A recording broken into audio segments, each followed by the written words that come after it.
மனக்குழப்பம், மன அழுத்தம் இது இன்னைக்கு எல்லாருக்கும் இருக்குது.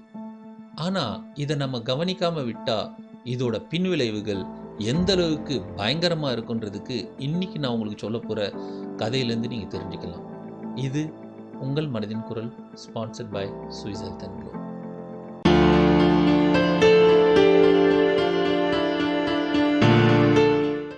எலிசாலாம் கனடா வான்கூவர்வில் பிறந்த 21 வயது கல்லூரி மாணவி. அவள் புத்திசாலி, பயணங்களை பற்றி தனது பிளாகில் எழுத விரும்புவாள். 2013 ஜனவரியில் அவள் தனியாக அமெரிக்காவின் கலிஃபோர்னியா லாஸ் ஏஞ்சலஸ் மாநிலத்துக்கு சுற்றுலா செல்ல முடிவு செய்தாள். அவள் லாஸ் ஏஞ்சல்ஸில் உள்ள ஒரு ஹோட்டலில் தங்கினாள்.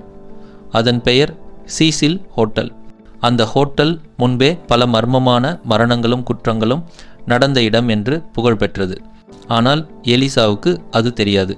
இந்த பயணம் அவளது வாழ்க்கையின் கடைசி பயணமாக மாறும் என்று யாரும் நினைக்கவில்லை. அவள் தினமும் தனது பெற்றோருக்கு போன் பண்ணுவா. ஆனால் 2013 ஜனவரி 31ஆம் தேதி அந்த அழைப்புகள் திடீரென நிறுத்தப்பட்டன.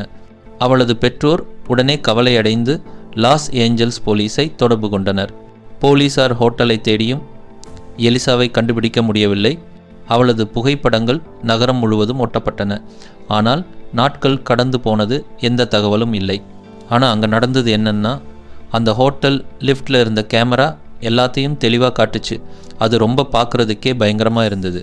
அந்த பொண்ணு அந்த லிஃப்ட்குள்ளே வரும்போது பயந்து ஒளிந்து கண்ணுக்கு தெரியாத யாரோ ஒருத்தங்களை உள்ளே வர சொல்லி பல வித்தியாசமான விஷயங்கள் செஞ்சா. அது நீங்கள் இப்போ இந்த வீடியோவில் பார்க்கலாம். அதுக்கப்புறம் அவளை காணோம். சில நாள்களுக்கு பின்னாடி ஹோட்டலில் தங்கியிருந்தவங்க, அவங்க ஹோட்டல் ஷவரில் தண்ணி வரல, வாட்டர் பைப்பில் தண்ணி வரல, ரொம்ப ஸ்மெல் அடிக்குது அப்படின்னு கம்ப்ளைண்ட் பண்ணாங்க. ஹோட்டல் மெயின்டெனன்ஸ் மேலே போய் ஹோட்டலோட வாட்டர் செக் பண்ணும்போது அந்த வாட்டர் டேங்க் அவள் செத்து கிடந்தாள். இதில் ஆச்சரியம் என்னென்னா, அந்த வாட்டர் டேங்க் அவள் குதித்து சாகும்போது அவருடைய துணியெல்லாம் கழட்டி வைத்துவிட்டு தான் குதித்து செத்து இருக்கா. இது இன்னைக்கு கூட எப்படி நடந்தது என்று புரியாத ஒரு புதிராக தான் இருக்குது. ஏன்னா அந்த வாட்டர் டேங்க் அவ்வளோ உயரம். நீங்கள் அதையும் இந்த வீடியோவில் பார்க்கலாம். எல்லாரும் இதை அமானுஷ்யமான நடந்த ஏதோ ஒரு விஷயம், பேய், பிசாசு அப்படின்னு நிறைய வதந்திகளை சொன்னாங்க. ஆனால் டாக்டர்ஸ் இது மனநோயாளியாக இருக்க வாய்ப்பு இருக்குது, அதோட பேர் பைபோலார் டிஸார்டர், இதனால் பாதிக்கப்பட்டிருக்கலாம் என்று சொன்னாங்க. அதுதான் உண்மையாக இருக்கும். மனநிலை பாதிக்கப்படும் போது நம்ம கண்ணுக்கு இல்லாததெல்லாம் தெரியும். இந்த கதை சொல்ல வர விஷயம் என்னென்னா, நமக்கே தெரியாமல் நமக்கு மன அழுத்தம் அதிகமாகிடுச்சுன்னா இந்த மாதிரி விபரீதமான விஷயங்கள் எல்லாம் நடக்கும். முடிஞ்ச வரைக்கும் உங்கள் மனசில் ஏதாச்சும் ஒரு பாதிப்பு இருந்தால் அதை மனநிலை மருத்துவர்கிட்ட பேசி அதுக்கான ஒரு நல்ல முடிவு எடுங்க. யாருக்காகவும் பயந்துக்கிட்டு நீங்கள் யாருக்கிட்டையும் சொல்லாமல் இருந்தீங்கன்னா இந்த மாதிரி விபரீதமான விஷயங்களும் நடக்க வாய்ப்பு இருக்குது.